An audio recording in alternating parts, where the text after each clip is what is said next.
Mercredi 22 novembre 2023, tous les Ekans et les Kamites de Libreville se sont retrouvés au mythique bar Les Retrouvailles des artistes à Cocotier, quartier Ekan, autour du thème « Le rôle des acteurs culturels pour la renaissance kamite ». Organisé par l'ONG Génération Ekan à l'occasion de la tournée gabonaise du professeur Ama Mazama, qui était l'invité d'honneur de cette rencontre. Rappelons que Ama Mazama est chef de file Afrocentricity International panafricaine, professeur d'études africaines au Temple University. Au programme, les Kamites présents ont eu droit aux animations traditionnelles, expressions orales, spiritualité et fête avec l'artiste Monzan Eya, Kayaman Dubled, Sincho Farello, le tout dans une atmosphère Ekan. Savoir-faire Ekan était présent.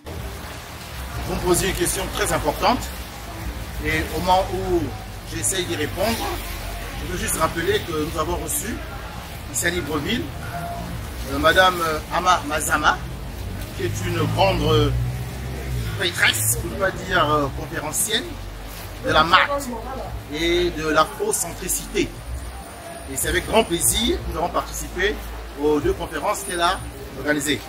Ça nous a permis de nous rendre compte à quel point nous étions proches les uns des autres. Et s'agissant de la culture Ekan à laquelle j'appartiens, j'y ai vu dans son propos beaucoup de similarités.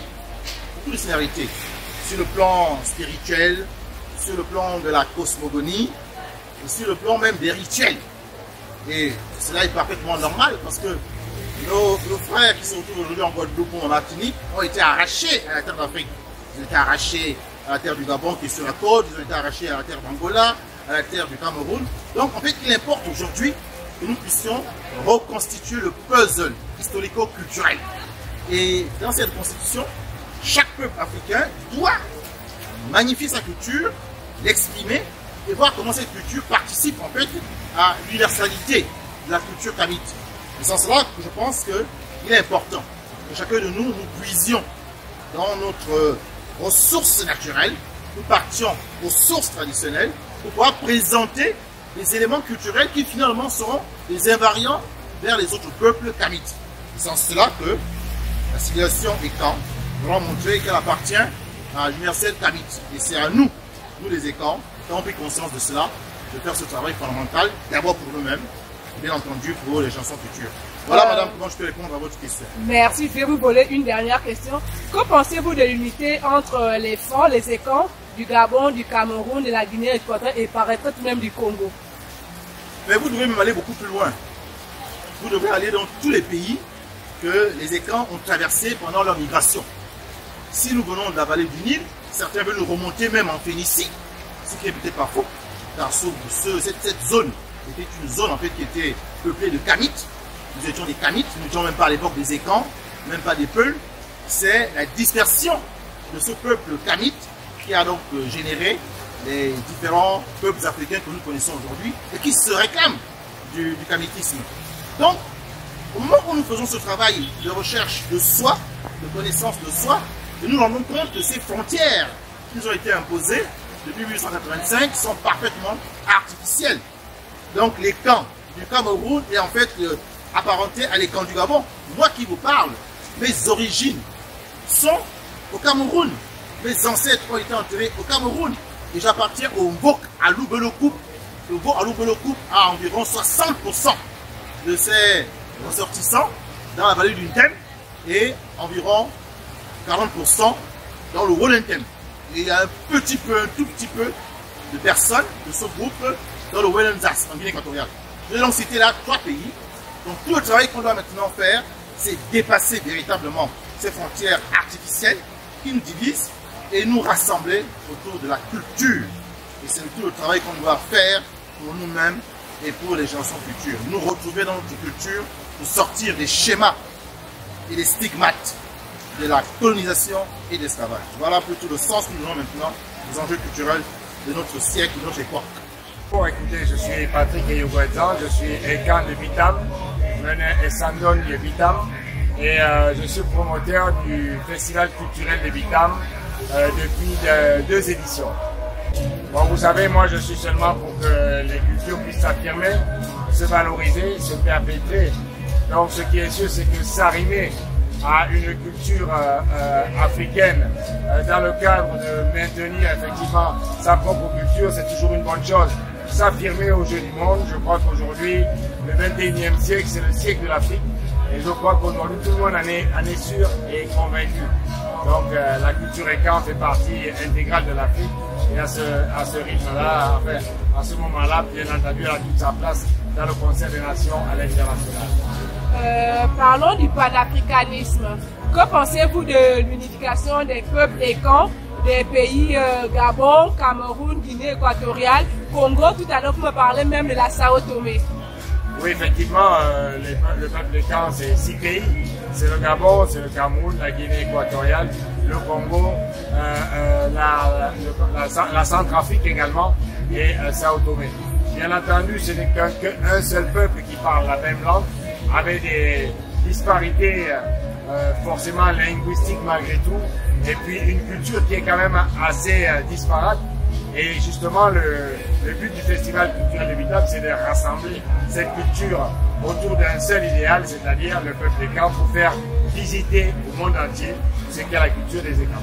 Il était important pour nous, aujourd'hui, les acteurs culturels de Libreville au Gabon, à la demande de l'ONG Génération Écan, d'être ici présents à Mozomoyabar. Mozomoyabar, c'est les causeries du corps de garde que nous avons instaurées à Cocotier tous les derniers mercredis du mois.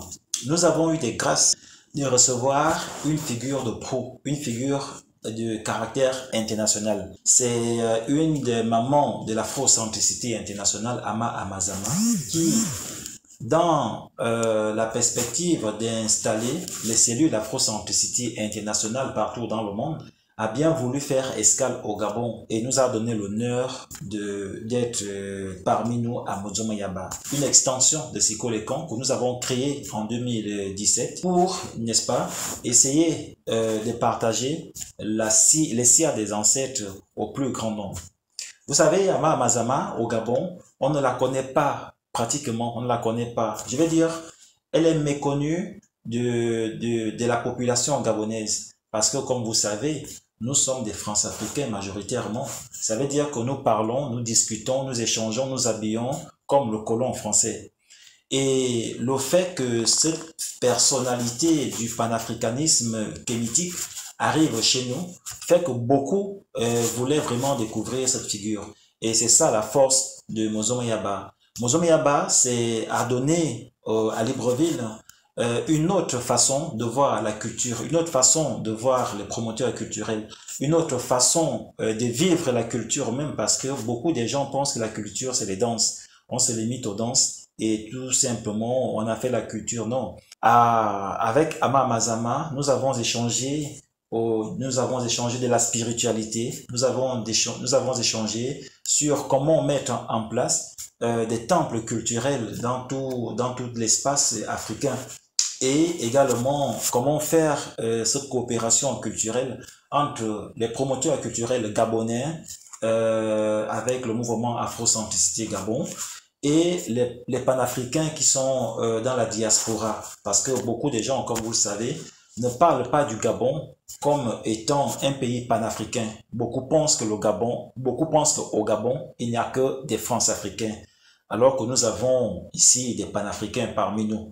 Et ces panafricains, vous avez vu M. Privat Ngomombe qui était là et qui est panafricain, qui est président d'une organisation panafricaine et qui n'a cessé de tonner fort et partout que nous devons déconstruire nos mentalités. Et c'est justement la déconstruire de nos mentalités qui nous a poussé à recevoir Ama Amazama. Et nous avons appris beaucoup d'elle. Nous avons franchement été égayés à côté d'elle. Elle nous a donné des lumières et ces lumières qui doivent se partager au plus grand nombre. Et Génération Écan sera toujours là et est toujours là lorsque des grands mouvements à caractère culturel seront donnés ou encore seront organisés au Gabon et dans la sous-région. Je vous remercie, encore merci. Je remercie beaucoup Ama Amazama vraiment de nous avoir donné cet élan de courage, de témérité à continuer l'œuvre de nos ancêtres, qu'il soit mérité de nos ancêtres. Merci, Otep, Atopé, Abimité, merci.